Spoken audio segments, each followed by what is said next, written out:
Anyway, there's the back cover. Front cover. This is actually a bald eagle. And I was with my dear friends, Jerry and Myra. We were in a place, it was a National Wildlife Refuge, Bombay Hook National Wildlife Refuge. It's an incredible place. And I shot this from, I would guess 500 yards away. I don't know. But it actually, I'll have to post a picture of the actual book. The actual book cover. I just thought when I saw him up there in between, this just seemed perfectly framed, you know? Doesn't it seem like that to you? I mean, it's crazy. I mean, I'm a photographer. Well, I used to be. I'm not anymore. But anyway, yeah, that was fun. That was a fun day. Anyhow, there it is. Lulu.com, Lulu.com. If you search for Dr. Shawn, S-H-A-W-N, Michael, normal spelling, Greener, Greener, you will find it there. And it'll take about a week to a week and a half to get to you. They're really streamlining their shipping there. The difference between buying it there, and it's available everywhere, anywhere you search it, it'll be there, is we get $1 at the other places, at the big places. So suffice it to say, meh. I mean, it's up to you. It's up to you.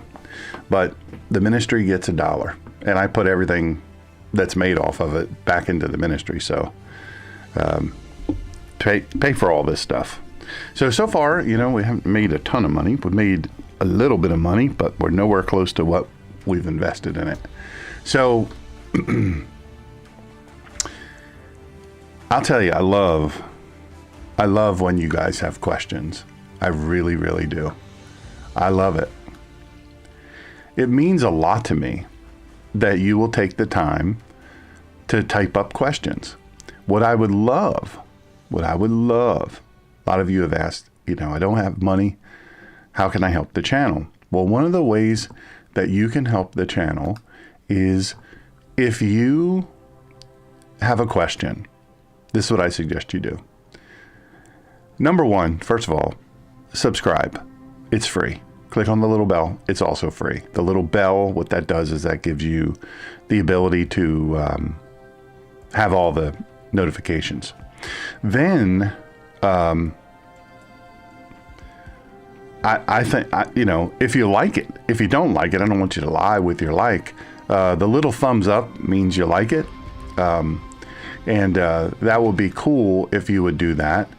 And click on the thumbs up. And then your question that you have, type it out. You can type it out somewhere else if you want, if it's easier for you, and copy and paste it into a comment on the page. I think that would be, you know, very advisable. And if you know, if it's easier for you to do that. And then if you want to email it to me or text me if you have my number, or if you email me, I'll probably give you my number. And, you know, you can do that, do both of those things, and I'll answer it in both places. So I would love for you to do that. What that's called in the social media world, especially the YouTube algorithm world, is engagement. It's engagement, and you need engagement for them to send this to, I mean, they won't send it, they won't show it to people, even give them the opportunity. They won't ever see it in their feed. This is a tiny channel. I mean, I think we have 630 something subscribers, which I'm grateful for every one of those. But the fact of the matter of it is, the more people that do what I just described, the more people get to see it. It's a weird algorithm. Now, I want to share with you something that I'm very disappointed in YouTube. Google in general is not friendly toward faith. It's just not how they are.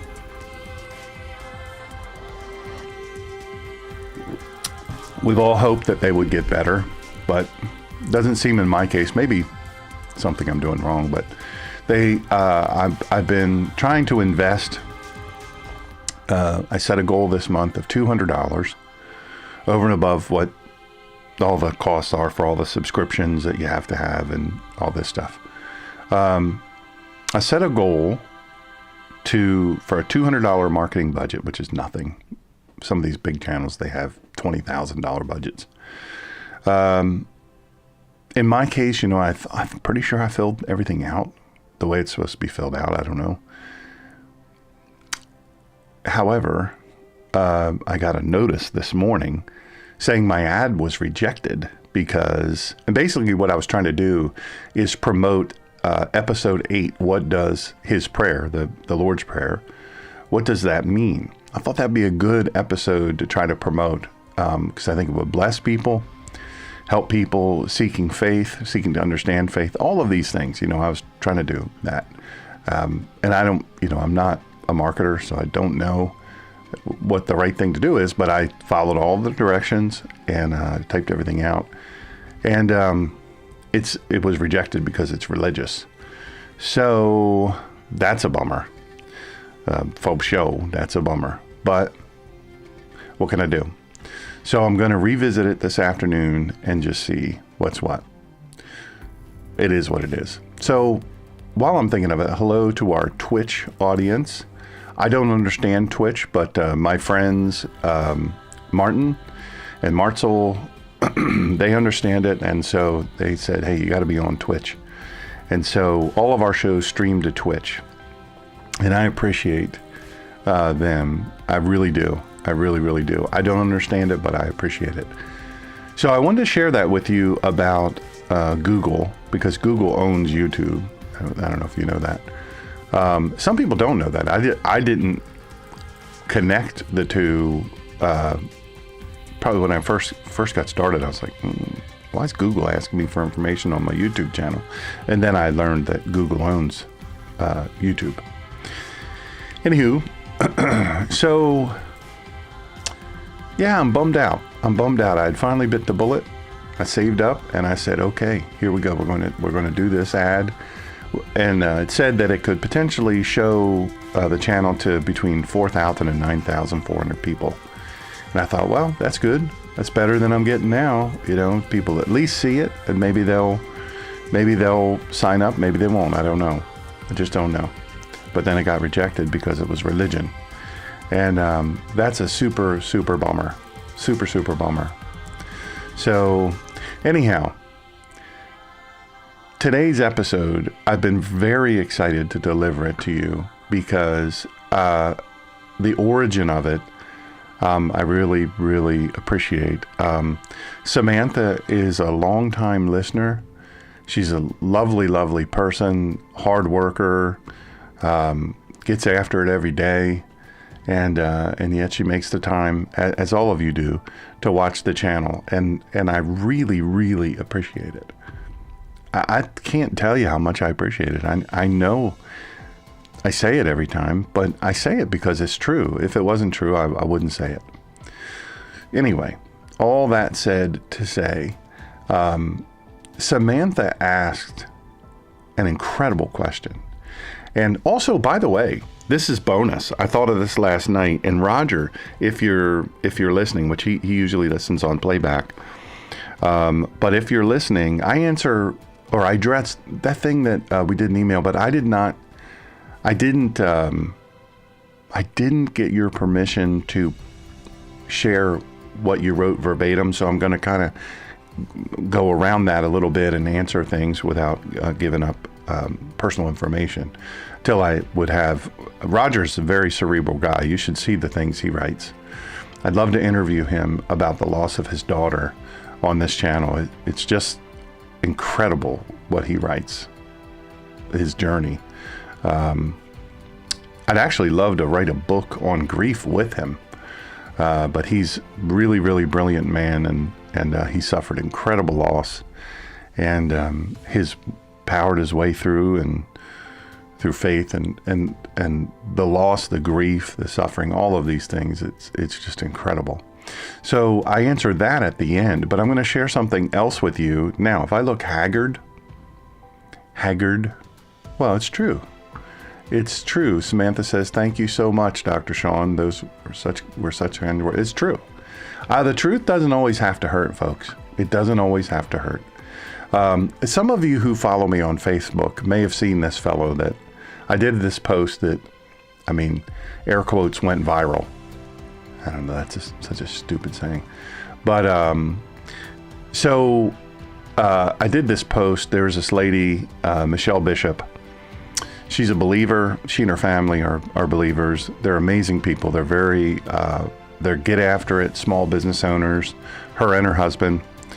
And this thing happened with this fella who is a known grifter. He's a known con man. He's conned people out of millions of dollars. And anyway, so this thing happened between them, and he made a racial thing out of it. And so I wrote this post anyway. So people will occasionally pop up and say, they will say, you're a racist, you're a MAGA, you know, Jesus freak, whatever. I like when they call me Jesus freak, by the way. I don't know about y'all. I like it. You can call me a Jesus freak all you want. But calling a bunch of names but being called a racist, I can't stand that, because my whole life I've never been a racist, and anybody that knows me knows that to be true. But what's funny is, they throw that word around a whole lot these days, and it's really lost its punch.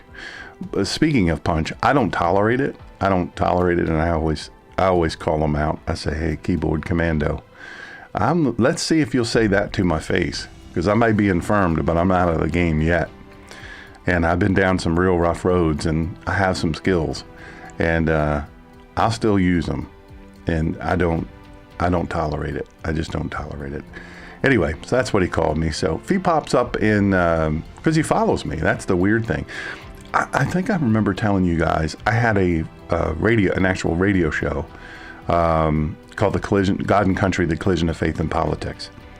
It had that years ago, and we had a gazillion listeners. I didn't know how to monetize, so I didn't. And in a way, I don't care. I mean, it would have been nice to have that number of listeners monetized. Would have made a massive difference financially in our life, but I didn't. And you can't unring a bell, and so I can't lament it. But so I had this show, and this organization called Media Matters. Horrible people, and this show was a very edgy. The collision of faith and politics, as you might imagine. And so, unfortunately, they followed me, and they would show up where I would be speaking. They would, every place where I was on social media, they would show up there. They'd subscribe. They didn't care.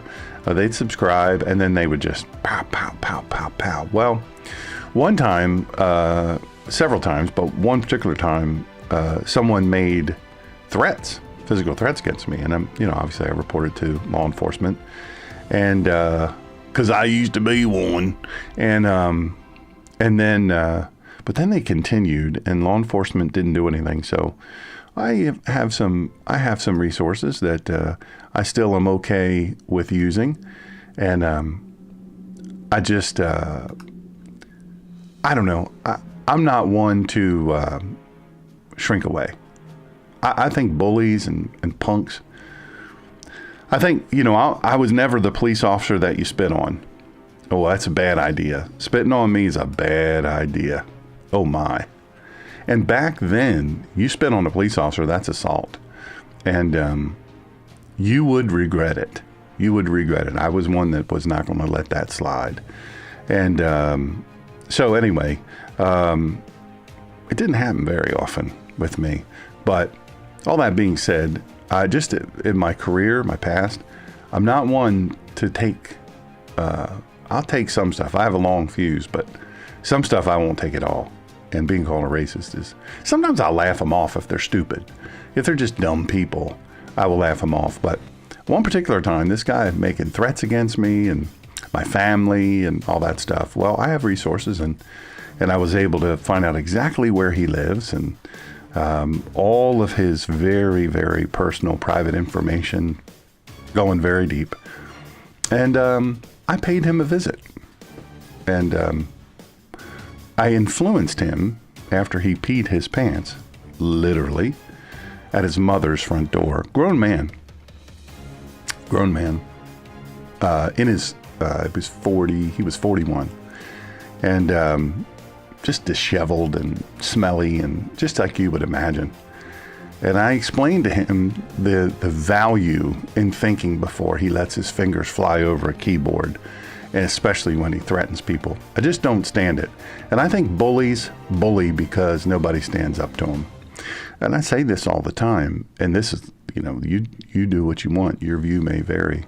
But these people setting fire to Teslas and Tesla dealerships and making all these threats and, Trump, trying to damage Trump properties and even threatening the lives of Mr. Trump, President Trump, and Mr. Musk.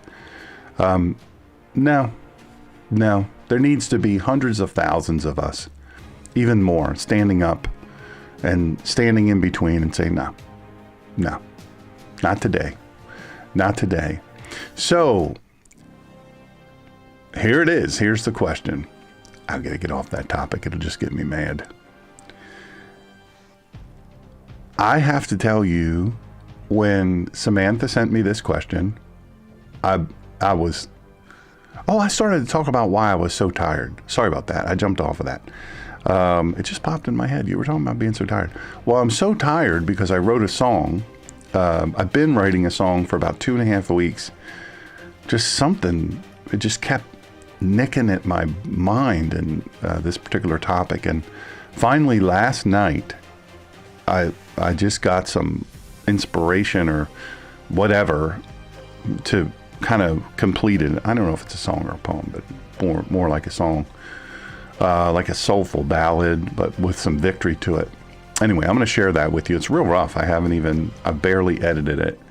So, but I do want to share it with you because, hey, I share these kind of things with you. I have probably 250 poems and songs and things like that. So anyway, I'll share that with you in a minute. But this was an excellent question from Samantha, and she says, I know Adam and Eve were created in the image of God, but Genesis 5:3 says, streaming error, at Dr. Shawn Greener. We just got a big error here. What in the world?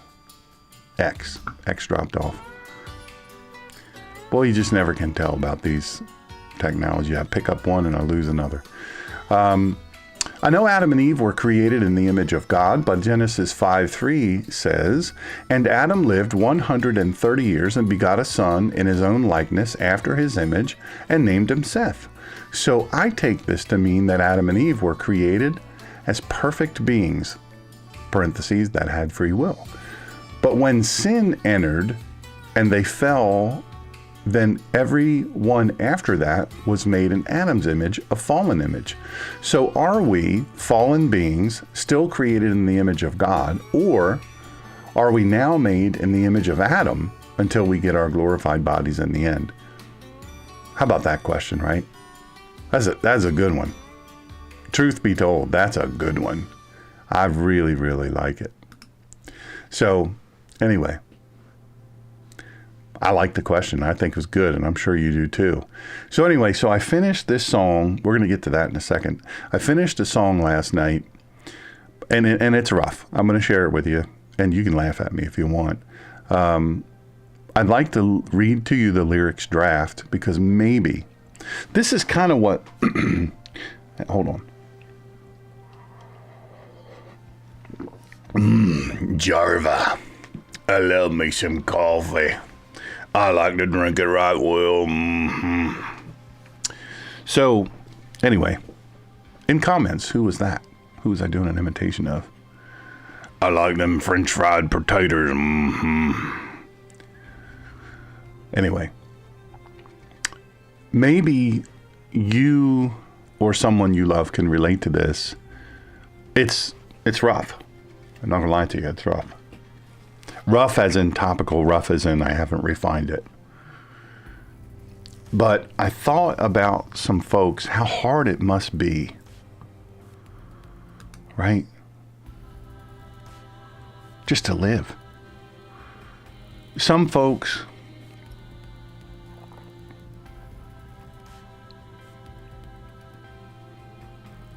they've made some bad choices. So what brought this up was I mentioned about a message that I did called Hunting Dead Lions. It's actually from scripture, that term. And I talked about, what was behind it. Sling Blade, that's right. Samantha wins. Ding, ding, ding. She's a double winner today. So the win, the big win, the football, the 40-year-old high school football quarterback, still wearing his Letterman jacket. It smells to high heaven. It's all ratty. He's all ratty. He's overweight. He's out of shape. He's out of shape mentally, physically, spiritually, all of it. And he's been afraid to try anything because he says, I'll never, ever be able to equal that. What if I don't? What if I try something and I never can do better than I did? And then maybe there's the Hunting Dead Lion where it's you messed up bad and you just can't get past it. You say, it's too bad. The mistake I made, the choice I made, knowing the thing I did that was wrong, I can't get past it, And so you just keep ruminating on it. And there's some that are in addiction and unhealthy spiritually, emotionally, physically. And some just big stuff is going wrong.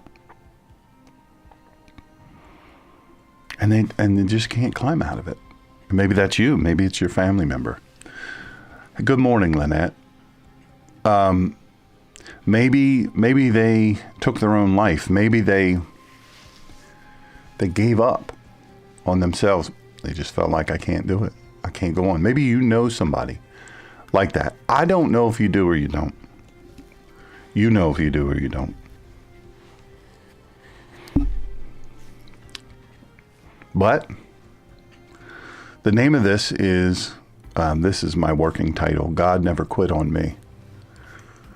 And I wrote this I don't write music. I don't know how to write music. I can't read music. I sing a little bit. I used to play the piano a little bit before I got hurt. But I can't read music.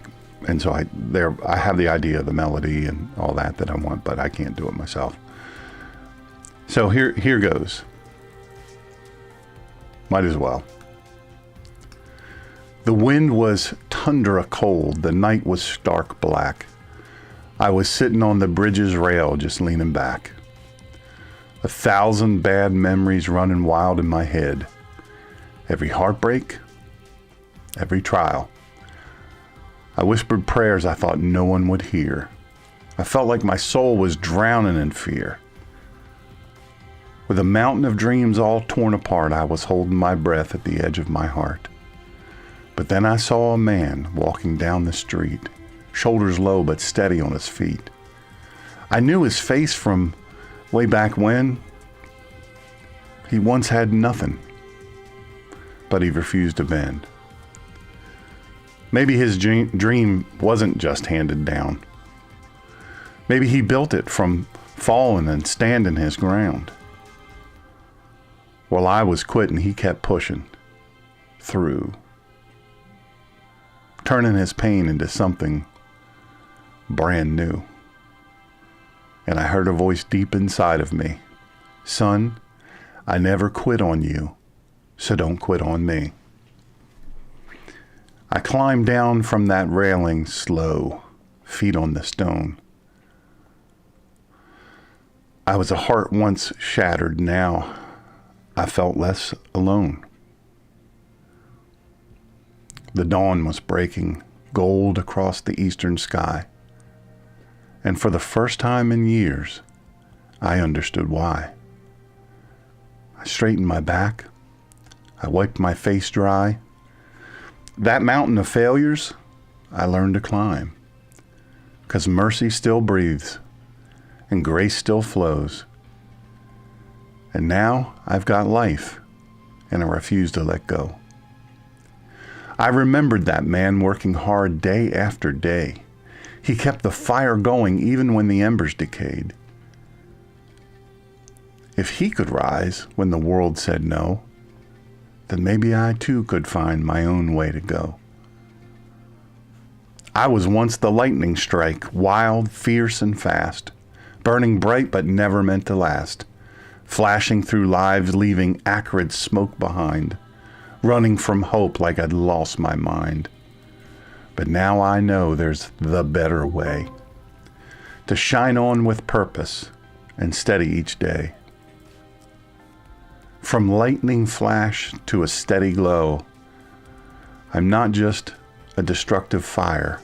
I'm learning to show that maybe my dreams won't just be handed down, but I'll build them strong every day on this solid ground. I'm changing from being the lightning to being the light. I still face life's storms, but now I push on through, turning my pain into something brand new.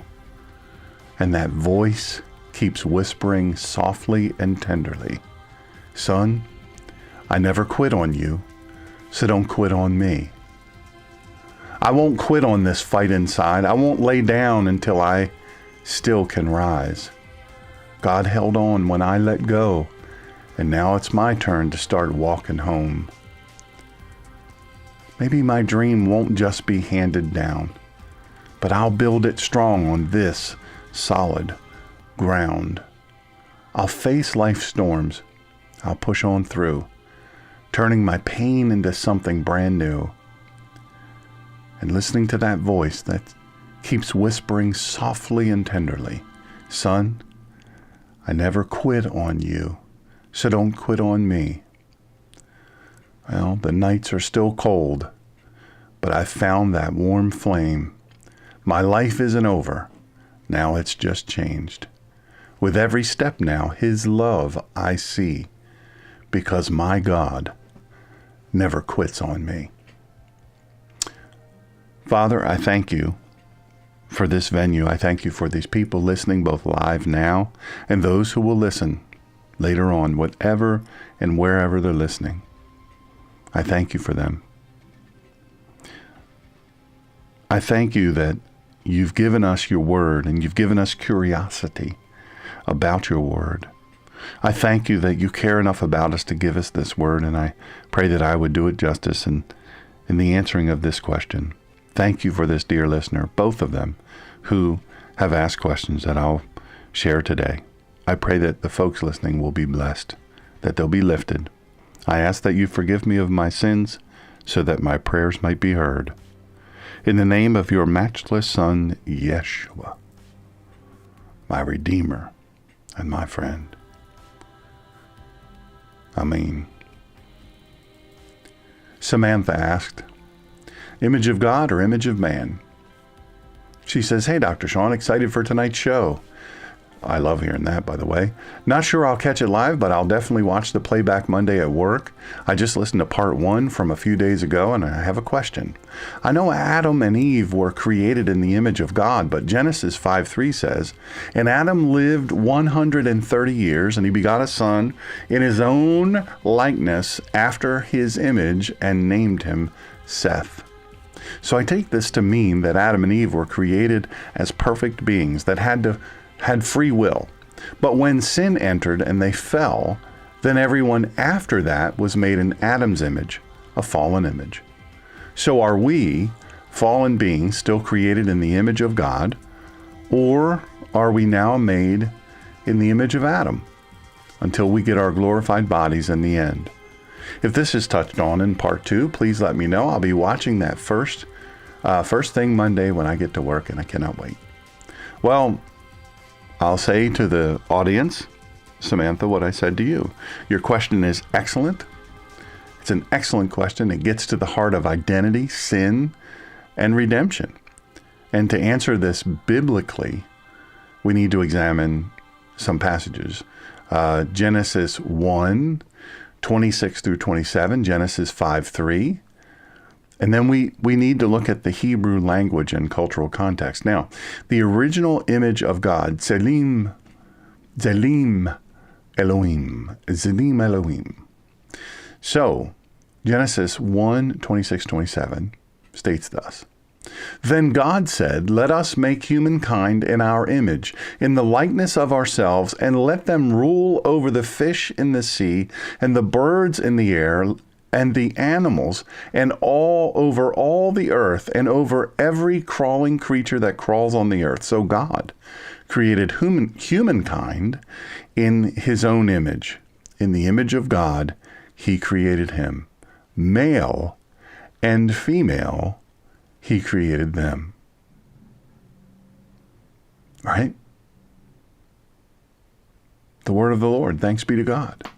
So the Hebrew term, Zelim Elohim, it means image of God. And demut means likeness. So the term used there is demut, which means likeness in Hebrew. This is what it means.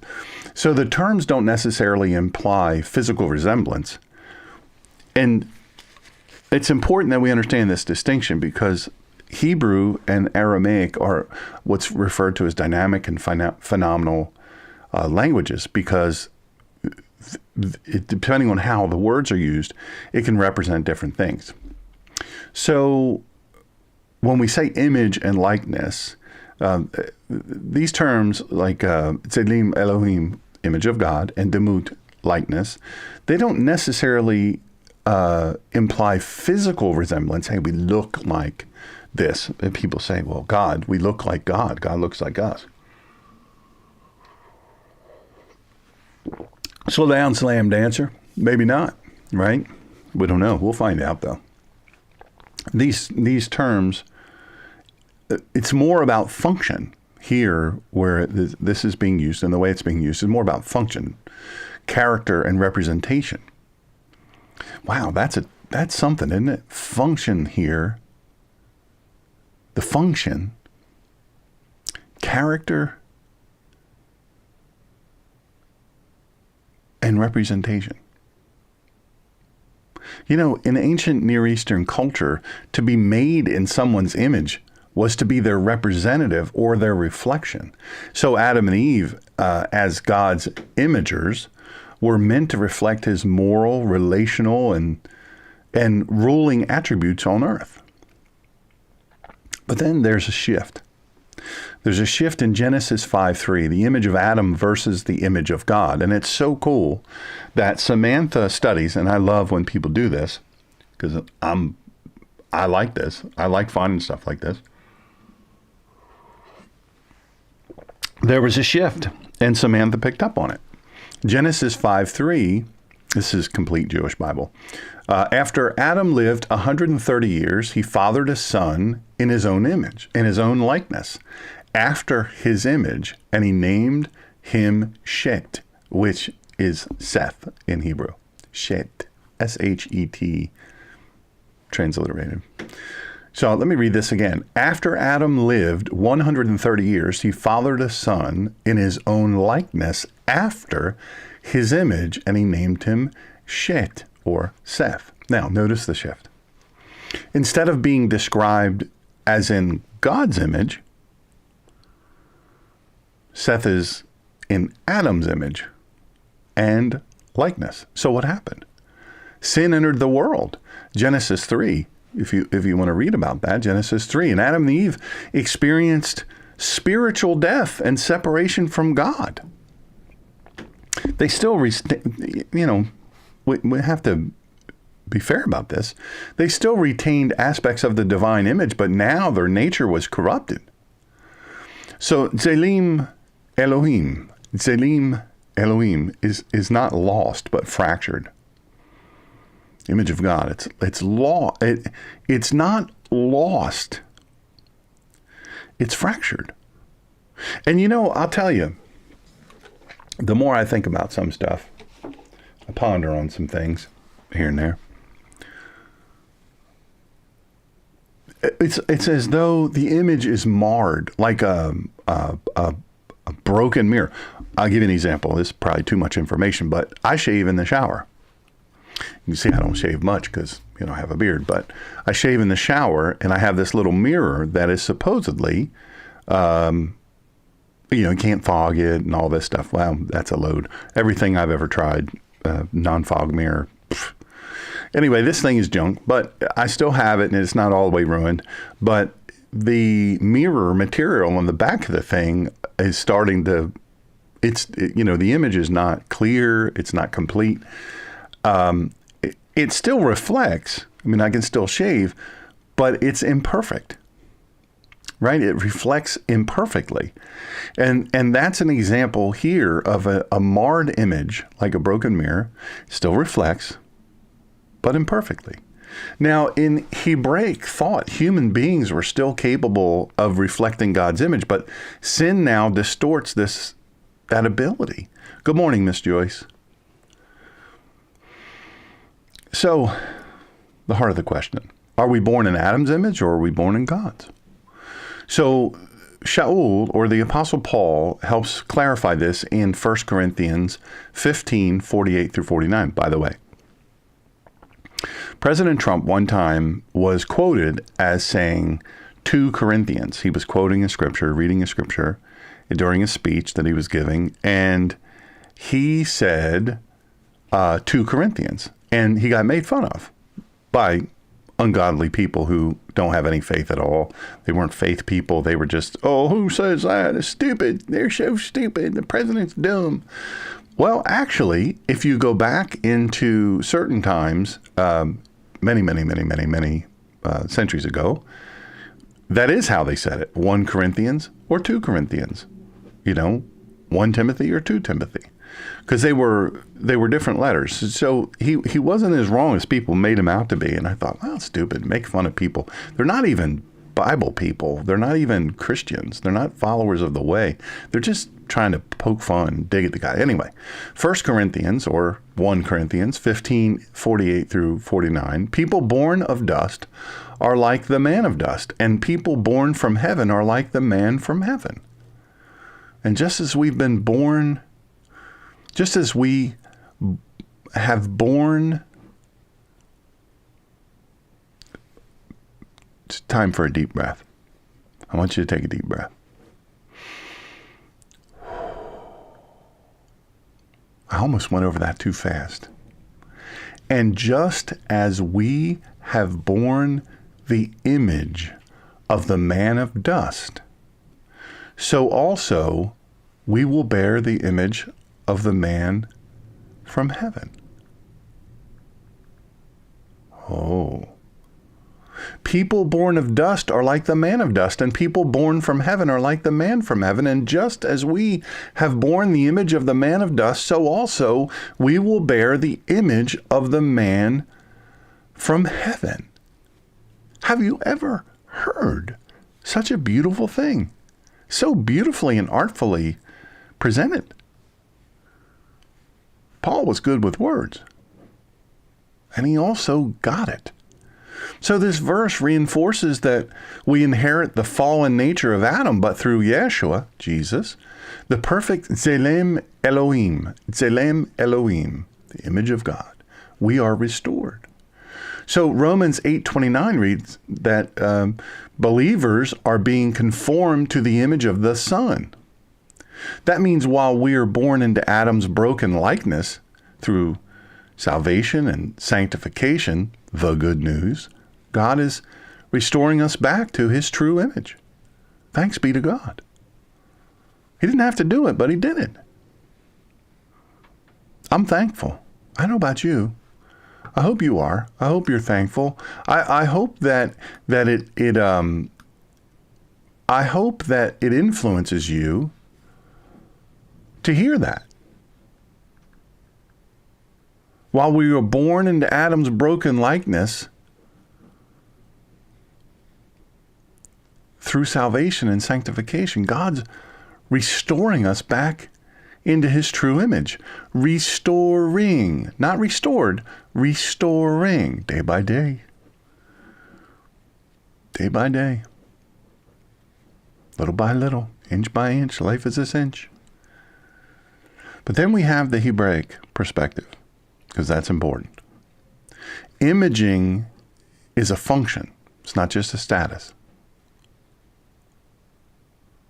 Imaging is a function, not just a status. You see, in Hebrew thought, being in God's image is about function, not just about essence. That means that our actions, how we live, how we love,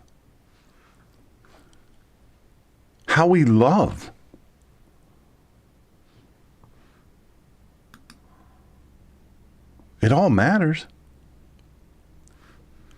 How we live, how we love, how we rule, how we obey. They determine how well we reflect God's image. Now look, let me just say, and this is important, really, really important.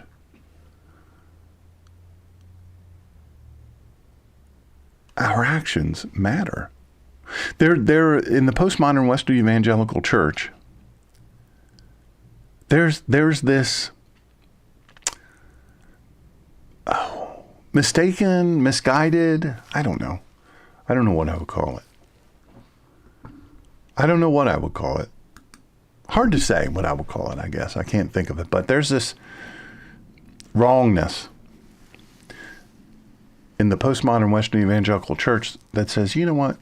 This is the age of grace, not the age of law, so actions really don't matter. They really don't matter. How we live, how we obey, how we love, how we rule, right? We're to have dominion. It doesn't matter. You know what I'm saying? This is what the postmodern Western evangelical church is trying to tell you. Doesn't matter anymore. Covered by grace, so actions don't matter anymore. I find that terribly unfortunate. I really, really do. How we live, how we love, how we rule, how we obey, how we are with our families, how we are with our neighbors and our friends and our communities, all of it matters. How we love. Are we loving, kind people? I don't mean, are you a pushover? You don't expect to be a pushover or a pacifist. People that tell you you're supposed to do that, they're wrong. They are wrong. And it is unfortunate. Terribly unfortunate. But it is what it is.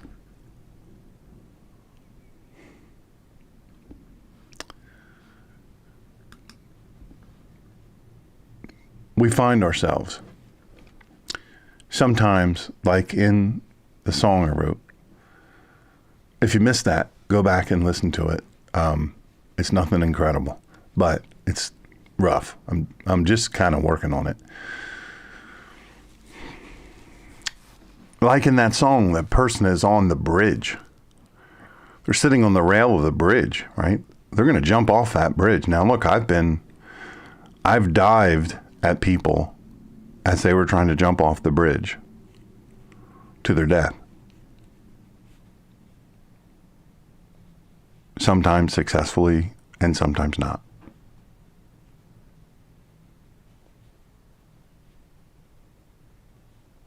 Not the funnest thing, right?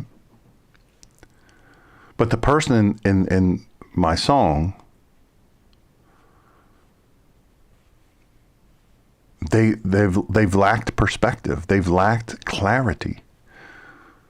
They've lacked any element of positivity. Maybe you can identify with that. Maybe you or somebody you love. Maybe that's the case. Absolutely, how we live, how we love. How do we love the people that we're supposed to love? How do we love them? Are we legitimate in how we how we love them. Nobody likes the word rule. Not these days. Nobody likes the word rule. But look, we're in charge of some things, right? If you own a home, you're in charge of taking care of that home. You're in charge of that. Good point, Mad Tinfoil Hatter. I just posted that on the screen so other folks can see that. It's very, very good. Really, really good.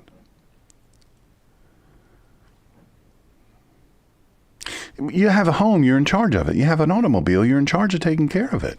Yeah, you may say, well, I take my car to the dealership, or I take my car over to the mechanic. I do these things. Yeah, but you're still responsible for it. You need to get the oil changed in your car. You need to rotate your tires. They're not going to come to your house and go, hey, we noticed that your tires need rotating. They're wearing a little odd. It's time you go ahead and you rotate. Well, we're here. We're going to do it. Same with lawn care. You have a lawn, unless you live in some sort of HOA that they do it. But you're responsible for your lawn care, whether you pay somebody else to do it or whether you do it yourself. And if you don't do it, guess what? Folks are going to rise up against you. Your neighbors, when they start with snakes and rats and all that, because of your nasty lawn, your untrimmed trees and bushes and all of this, they're going to say, hey, you better get after that. You're in charge of it. You own it. You better own it and take care of it.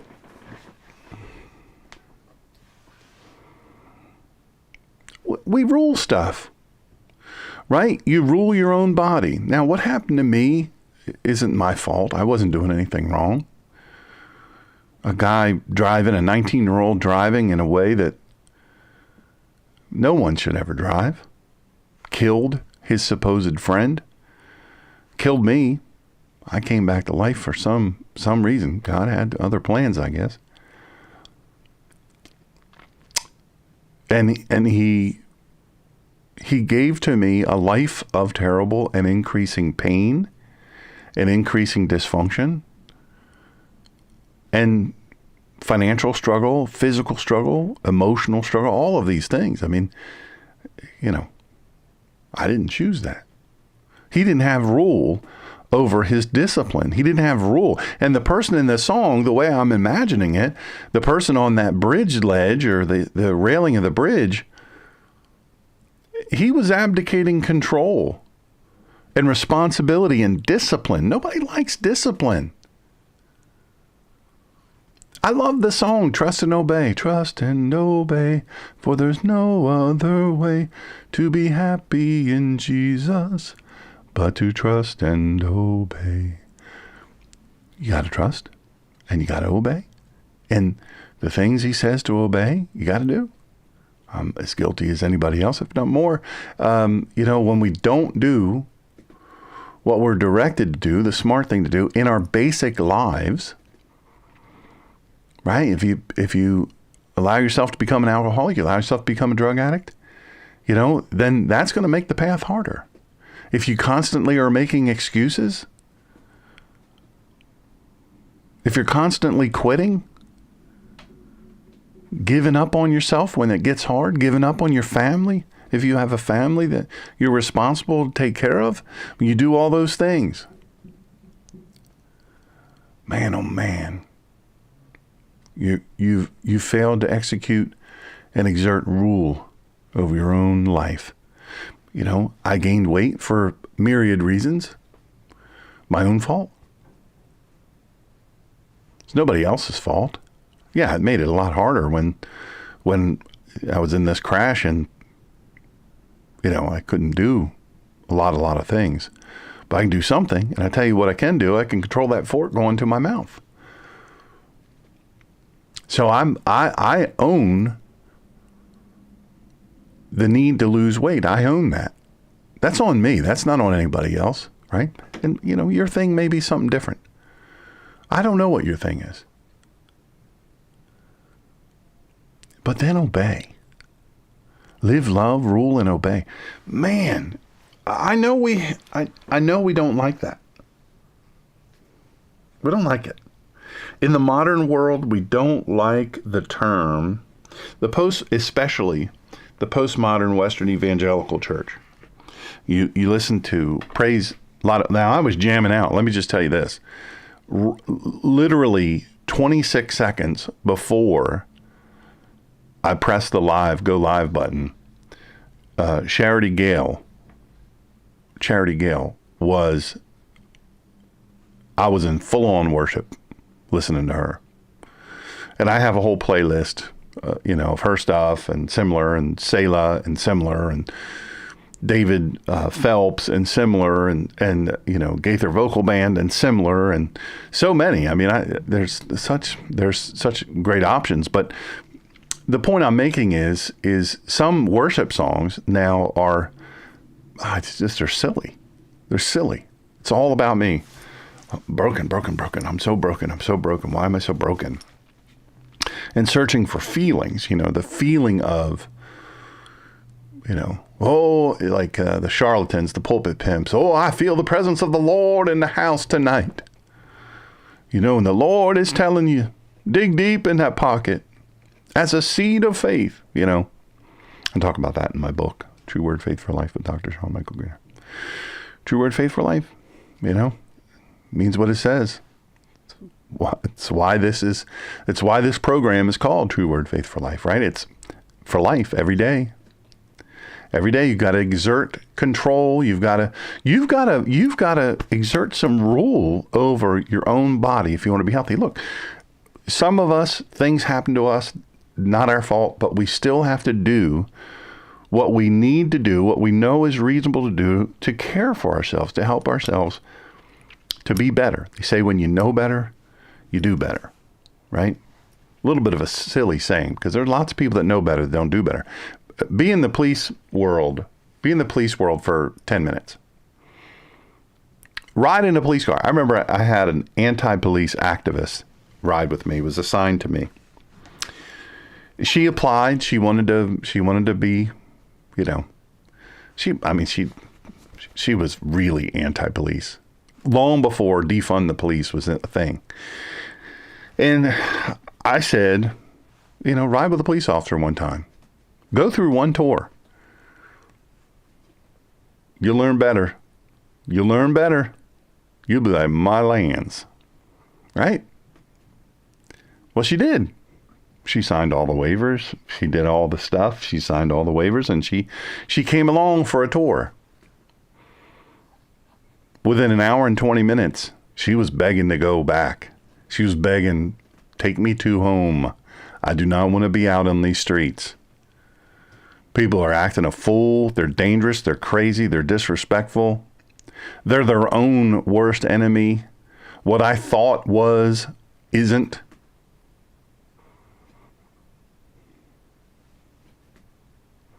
People aren't exerting rule over their own behavior. They're not obeying basic rules, and they're not obeying God. So if we do all those things, that determines how good our mirror is reflecting God's image. You say, well, people don't ever listen to me when I talk about faith. They don't ever listen to me. Well, do they see how you live? They look at you as a mirror of God. Tzelem Elohim. They look at you at that and they say, well, I see how he or she lives, loves, rules, and obeys, and the image is not good. It's that mirror in Dr. Shawn's shower that's terrible.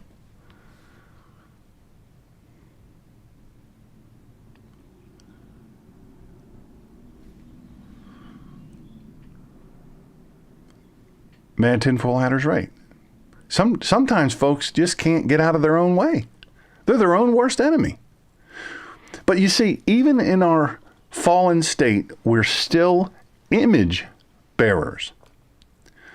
But our ability to fulfill that role is impaired by sin. Yeshua restores us not just spiritually, but also in how we live out God's purpose. God has a purpose. We say this, nowadays. We say this really flippantly, I would say. Almost bumper stickery. God has a purpose and a plan for your life, So bumper stickery. But it is true. He has a purpose for you. He has, we can throw rocks all we want at Rick Warren. We can throw rocks at him. But the purpose-driven life was one of the most profound non-Bible books ever written. It had such a profound impact on faith all around the world. Saved lives. Maybe it's not perfect theologically. We can quibble with that. We can quibble with his stances, kind of waffly and this and that and the other. But, I would have Rick Warren over to lunch and Kay any day. And I wouldn't be embarrassed of it. I do pictures with him. I don't ever do pictures with celebrities, even when I was protecting celebrities. We didn't do the pose thing. In fact, if you worked for me at Executive Protection Team and you did that, you asked a celebrity or prominent person, hey, can I get a picture with you? To hang on your wall to show everybody, you'd be fired for that. I'd fire you, probably on the spot. So anyway, but I'd have them over to my house. I'd have them over and I'd be proud to do it. Right? A lot of preachers out there, none of us are perfect. I'm especially not perfect. But there are famous preachers out there that are highly regarded that are not perfect. For all have sinned and come short of the glory of God. We're all fallible, but we have this thing that we're just waiting for people to fall and fail.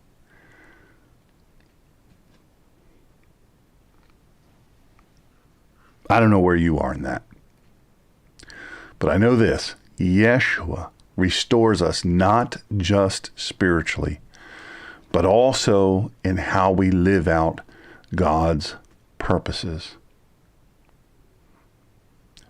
It's up to us to live out his purposes. So the question is, are we still in God's image? Yes, we are still in the image of God, but that image is corrupted by sin.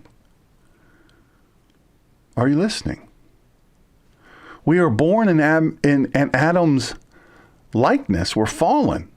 But in Messiah, we're being, deep breath.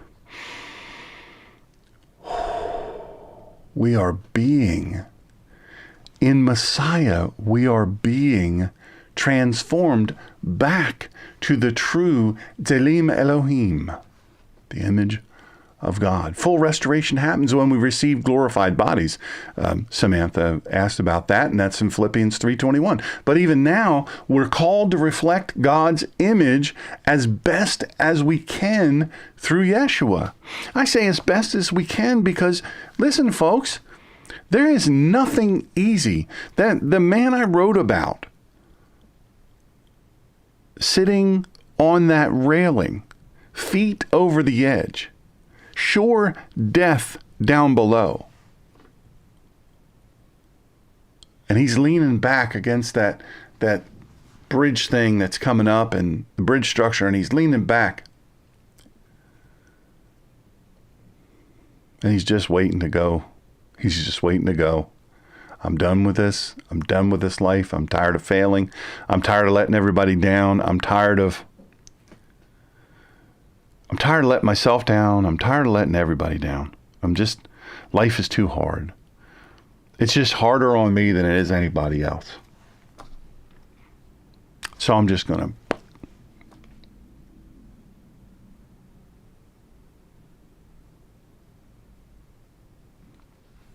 we have to live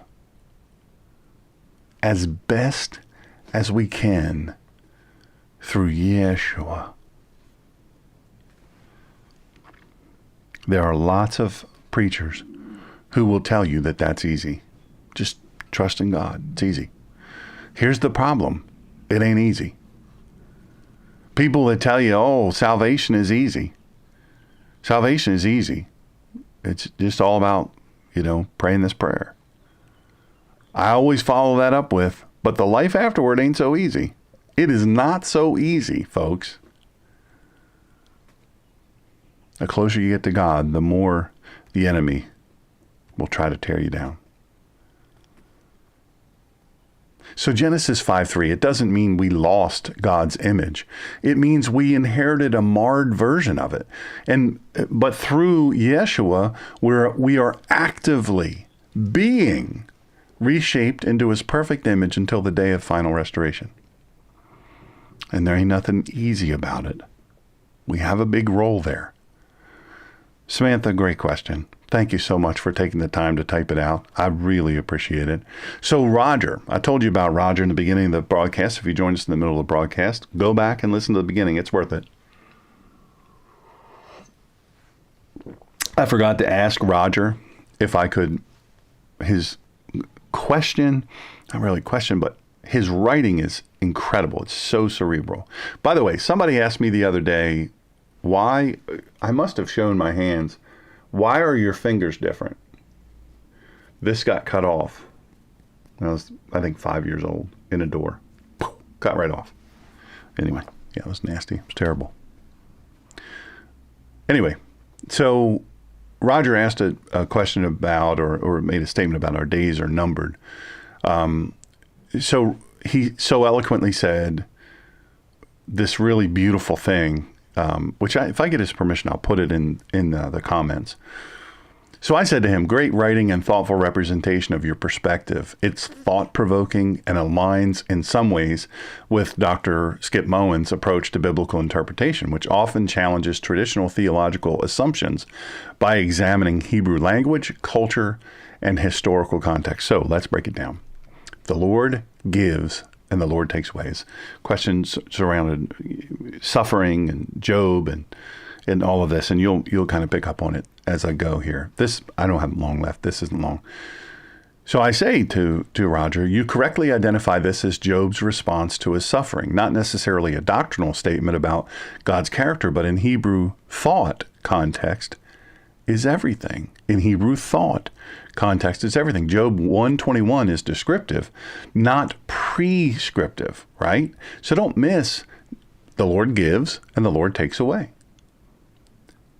Sometimes we bumper sticker grief and we go, well, don't ever say this. If you're ever around somebody who has experienced a terrible loss, don't ever say, well, the Lord needed your baby more than you did. The Lord needed another angel up in heaven. The Lord wants or needs nothing. That's not how it works. Anyway, I'm going off script. So Job, maybe if you're taking notes, Job 1:21 is descriptive, not prescriptive, meaning it records Job's words, but it doesn't necessarily declare some eternal theological truth. The Lord gives and the Lord takes away. Many traditional doctrines are based on passages that are misunderstood horribly. Part of my ministry here is to help you. Now, I don't throw rocks at people. I don't spend time throwing rocks at ministries.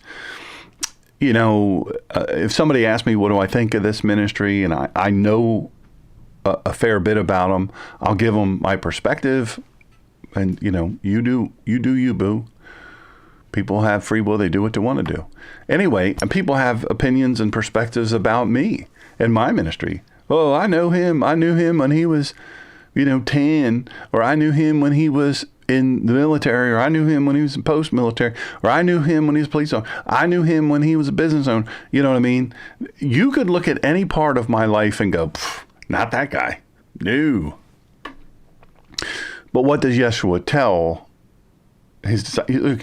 You're not respected in your own hometown. You just have to, if you're not received, the message not received, they don't hear the message, dust off your sandals, off you go.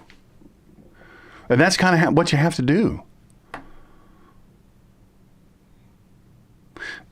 So I want to say this again. Many traditional Christian doctrines are based on passages that are so terribly misunderstood due to no understanding of the language, no understanding of the culture, no understanding of the context. So they just go, boom, this is what it means. So there's a greater biblical context here. As Roger notes in Job 1, it is Satan, the accuser, who actively takes away from Job. It's Satan that takes away from Job, but with God's permission. Job 1:12. God said, you just can't take his life. Take anything you want, you just can't take his life. So John 10:10, Yochanan 10:10, John 10:10, adds clarity. Yeshua identifies the thief, often understood as Satan, as the one who comes to steal, kill, and destroy, whereas he came to bring life. Yeshua came to bring life. The thief comes to steal, kill, and destroy. So if we take Job 1:21 as an absolute truth, it would imply God is responsible for both giving and taking in an arbitrary way, which contradicts the nature of God as revealed throughout Scripture. So Job is speaking from his own perspective here. Now, some of you may be freaking out. Whoa, no, it's in the Bible. It's in the Bible. You're saying the Bible's wrong. It's not true. No, what I'm saying to you is you have to, when you read Scripture and someone is speaking, right? And in the case of Job, the Lord gives and the Lord takes away. This is Job's view on it based on he's responding to, won't you just curse the Lord and die? You know? He's responding to this very simply and pragmatically. Hey, the Lord gives, the Lord takes away. I'm still going to worship the Lord. So, but in this, he's not speaking theology. He's speaking from his heart, his own perspective, and his limited understanding. God is not the author of evil. He does permit trials for his purposes. James 1:2-4, Romans 8:28. Dr. Moen frequently critiques the idea of, well, God did it. It's the God did it theology. And he and I both agree, and we advocate instead for a deeper look into how the Hebrew worldview understands suffering. Now, there are a lot of people get tired of me saying Hebrew worldview and Hebrew language and Aramaic language and Koine Greek and all that. They hate that. They hate it because it takes away the simplicity of just taking, I don't know, at face value, or the confirmation bias that comes from, hey, this is how I've been taught, and I'm not going to learn a different way. Heretic, you know. That's okay. It's okay. I'm not for everybody. I'm an acquired taste. So your days are set or numbered. This is Job 14:5, if you're taking notes. Roger raises an important distinction between foreknowledge and predetermination. Foreknowledge and predetermination, they sound like the same thing, but they're not. Foreknowledge and predetermination. The Hebrew Bible often presents Job's speeches as his personal reflections, not always theological truth. Now, the postmodern Western evangelical reads the non-Hebrew Bible differently, reads it differently. This is in truth, this is just Job's speeches, what he's feeling. He's not giving you theological truth necessarily.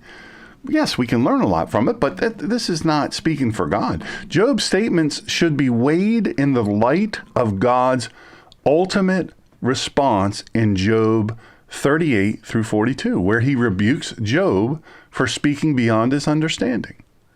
Job 14:5 says, a person's days are determined. So this can be read as Job's perspective, but it doesn't mean every death is preordained. Well, you can't understand the New Testament unless you study the Old Testament. You're never going to completely understand or even partly understand the New Testament unless you go back and study and understand accurately the Old Testament. Psalm 139:16. All the days ordained for me were written in your book before one of them came to be. Don't miss that. Are you listening? All the days ordained for me were written in your book before one of them came to be. This suggests that God's omniscience, it suggests God's omniscience.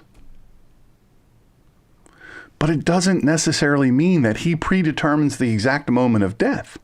This doesn't necessarily in all cases mean date of birth, date of death. And see, we've taken that. We've taken that to mean something that it doesn't, and we run with it.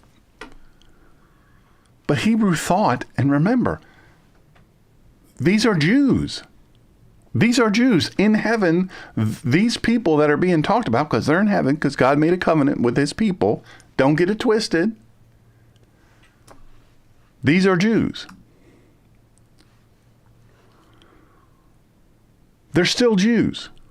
Yeshua was a Jew, is a Jew, will always be a Jew. But see, Hebrew thought separates God's knowledge from forced determinism. He knows all possible outcomes, but doesn't necessarily force a rigid timeline on us. Hebrew thinking allows for human responsibility within divine sovereignty. Now, go back to why my crash. I wish I could find the photos, but I don't have them. I don't have them on this computer. I will put them on there, and I'll show you. I'll try to figure out how to do a slideshow, but I'll show you the photos of my crash. It's insane. It's insane.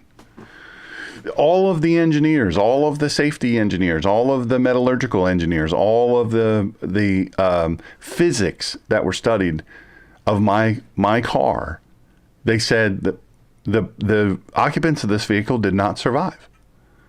It's that simple. It's just one line. And, you know, the first paramedic and the second paramedic, chief and the deputy chief, they took my vitals. They ran a strip, marked me as dead.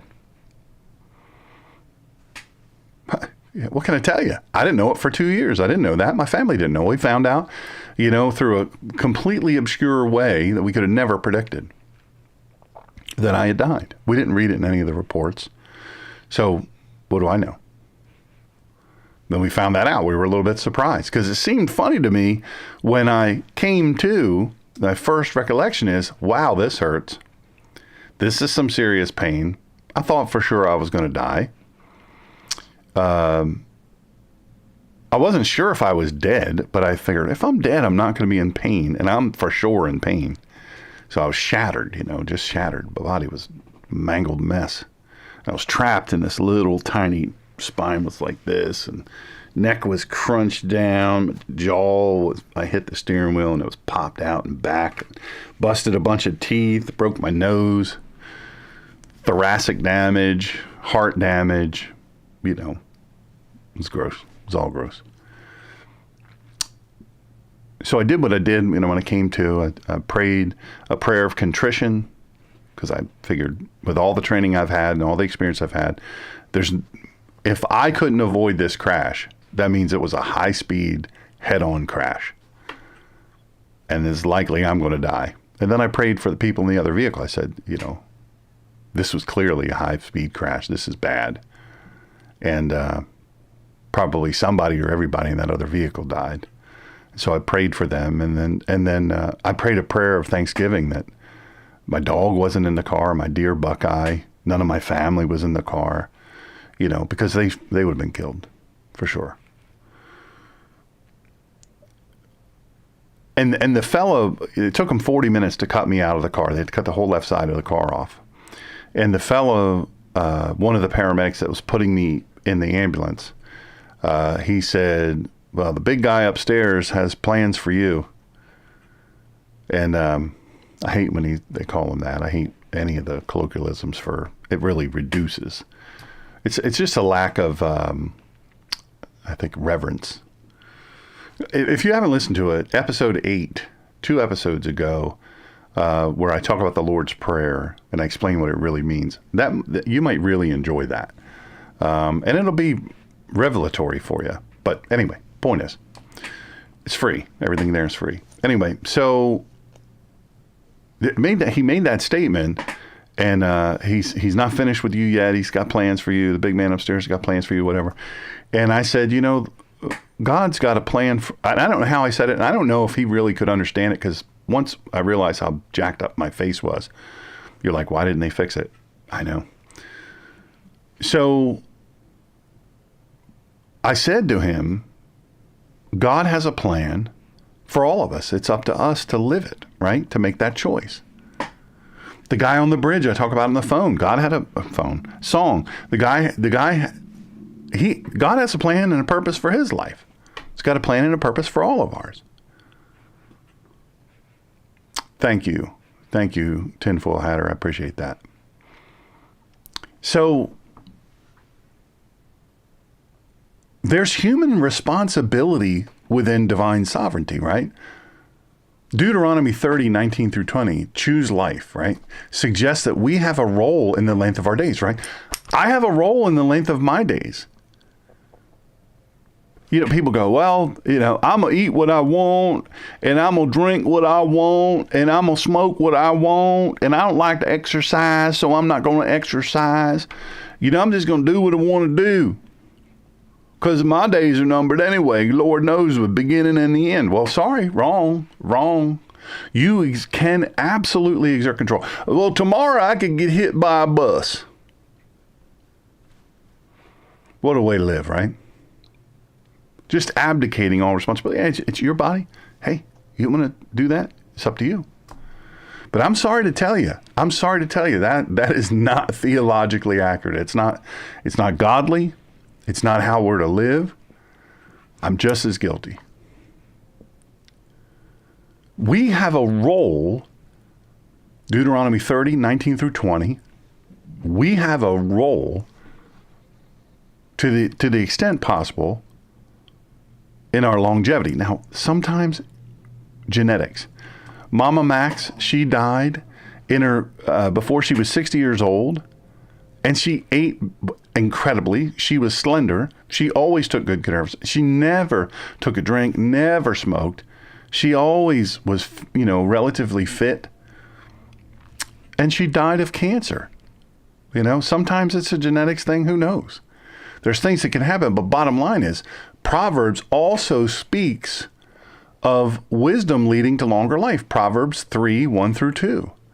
This suggests, if you're taking notes, Proverbs 3:1 through 2, this suggests that human choice can impact our lifespan. Now, at a certain point, Job longs for a mediator, right? Job 9:33 and 34. Roger made this great point that Job longed for a mediator, and now we have Yeshua, right? Job had God because there was that. And Yeshua wasn't, he hadn't sent Yeshua yet.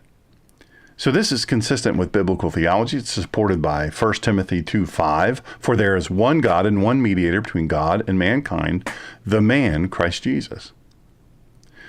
So I said to Roger, his argument is largely correct from a Hebraic perspective, an emphasis on contextual understanding rather than rigid doctrinal statements based on English translations. I'm not throwing... did any of you see... Yesterday, I did a review on this Bible. I've been looking for this Bible over 20 years. It's the Thompson Chain reference in a premium Bible in the New American Standard Bible 95 edition. Finally found it. There was one. I bought it. Anyway, I did a very detailed review on it yesterday. So if you're, bored, you're interested in Bibles, whatever, that'd be a good one for you to see. And it is in detail. So Job's words aren't always absolute truth. Sometimes they're poetic laments based on his experience, his suffering. David, the psalmist, sometimes he's giving you how I'm feeling. He's saying how he's feeling, right? He's the man on the bridge in my song. How he's feeling. He's jacked everything up so bad. But that's not theological. That's not theological. It's not doctrinal. It's not God's way.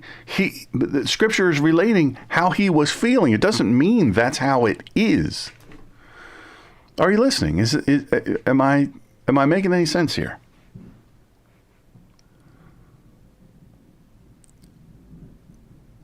God knows our days, but he doesn't necessarily fix them in a rigid, unchangeable way.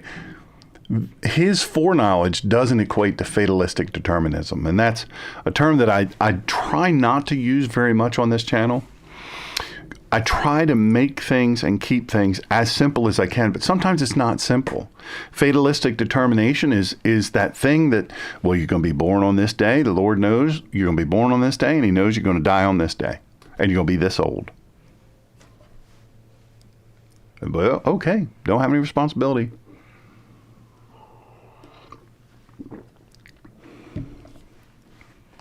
I'll just do what I want to do. It doesn't matter. I'll just do what I want. Sorry. You got some responsibility here. The Lord gives and takes away. This is Job's perception, but the broader biblical witness. Now, Job, in essence, wasn't I don't know, fatalistic determination. I don't know if he was lost everything. I mean, it was terrible. He was in terrible pain. His suffering was incredible.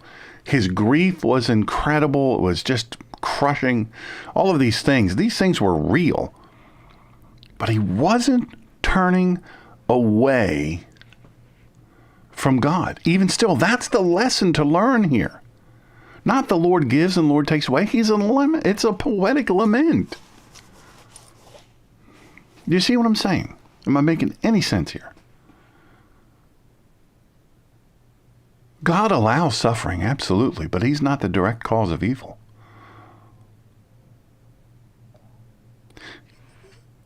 There are a lot of people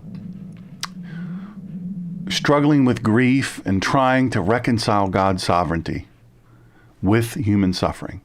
A lot of people. Maybe you're listening. Maybe you're the person in the poem. Maybe you know someone.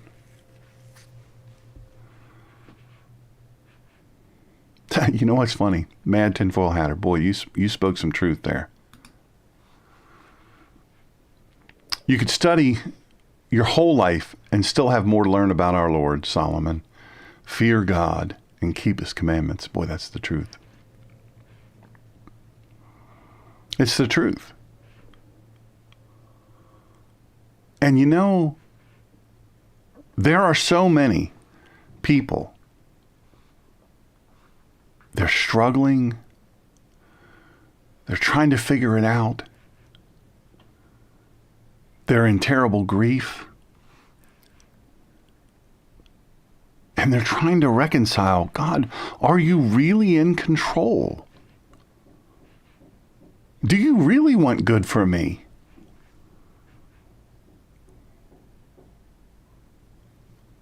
If you love me so much, why? Why am I suffering this horrific grief? If you're truly sovereign, why did this happen? Right?